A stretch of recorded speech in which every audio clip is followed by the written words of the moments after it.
studio is Eric Fingerhut, President and CEO of the Jewish Federations of North America. Eric, thanks for joining us. Great to be here. Thank you. And speaking of Ethiopia, I believe you were just on a mission there. And of course, the federations have been played a very key role in helping fund, organize some of that Ethiopian organization. What did you find there about the remaining either Ethiopian Jewish community or those with links to that community that want to come to Israel? It's a very tight-knit community, and there are families there that have been waiting to be reunited with families that made Aliyah here for a decade or more. They remain very committed to wanting to come to Israel, and I know we've worked with the government of Israel on decisions as to who can come. There's currently the government approved 3,000 to come, and we're in the process of bringing those 3,000 right now. And I can only tell you that when you see them reunited with family that they've been separated from for decades, it's been really emotional and beautiful. Right. It's kind of long overdue, but of course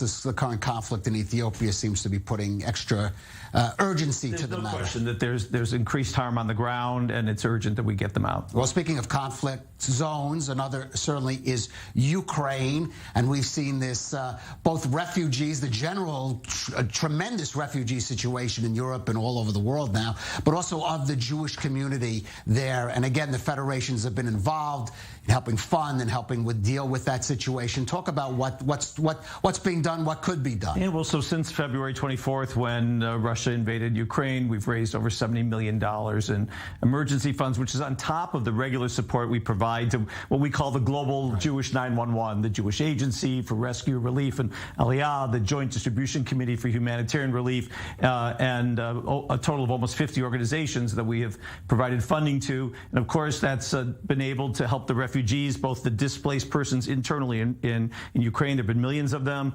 Also, those who've come into neighboring countries, those who've come to Israel, both those eligible for Aliyah and those the refugees Israel has brought in, and in America, in over 20 communities, Jewish communities in America, are helping resettle not just Jewish, but all the Ukrainian refugees. And as you know, and your listeners probably know, this is largely a refugee crisis right now affecting women and children, because the men are choosing to stay fighting. So there's extraordinary extra needs as a result of that. It's the largest humanitarian crisis, certainly in Europe, since World War II. Jewish federations have a long history of knowing how to assist in these situations and have mobilized to do that. Right, and again, as we see, this is a conflict is far from over, even intensifying without question in recent days. Right. Now, I want to talk about an issue. We're talking about Jews in Jewish communities in some distress, and I'm not going to go so far as to say American Jewry is in that position, but there has certainly been rising concern about basic security for American Jews, especially protecting American Jewish institutions such as schools, synagogues, JCC, Jewish Community Centers, which of course is a sort of a keystone of Federation life. Right. And I know the Federation is involved in funding it, but we're talking about a huge job, which the Federations cannot do on their own. I mean, the governments on different levels also have to play a key role, and you have to motivate them to do so. Sure. Well, look, ultimately it's the first responsibility of government to protect its citizens in its gathering places, its religious institutions, and community centers.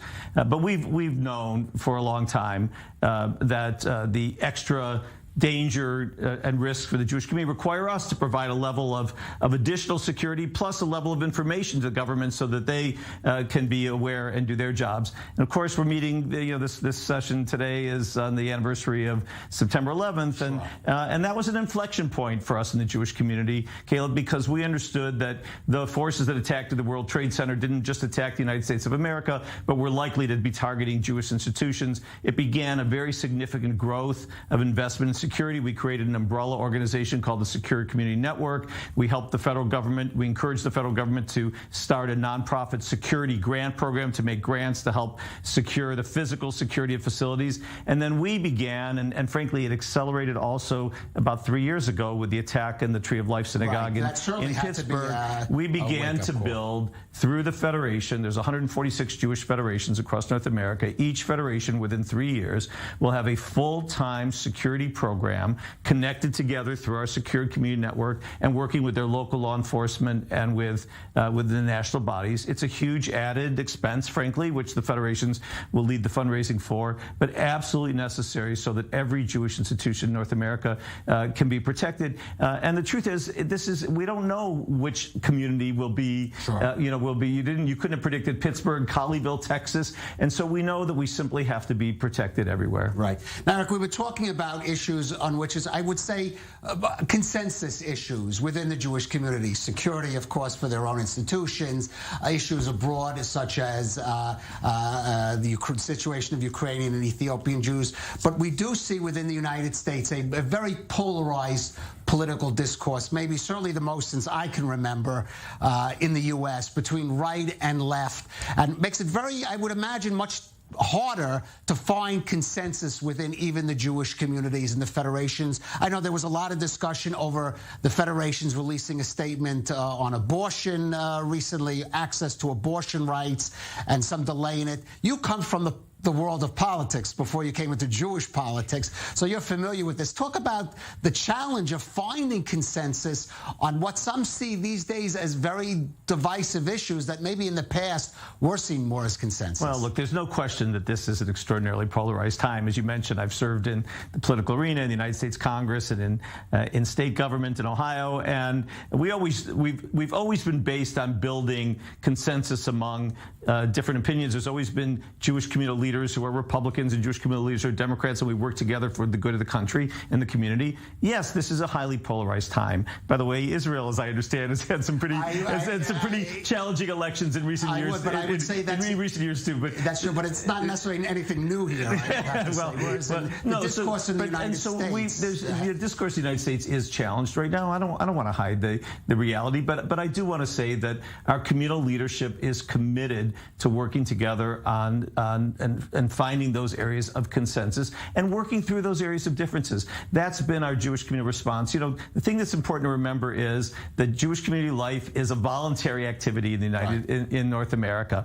And so we have to organize ourselves to make sure that our communities are healthy, to make sure they're safe, that they care for those in need, that they're welcoming and inclusive, that they're educated and engaged, that they're involved in the broader community, that they're connected to Israel and the global Jewish people. The only way we do that is if we bring people together of differing opinions and sit in the same room with each other and respect each other's differences. And yes, it's a little harder now, but it just means we have to work. The influence of the Jewish community has been in its unity, its ability to come together.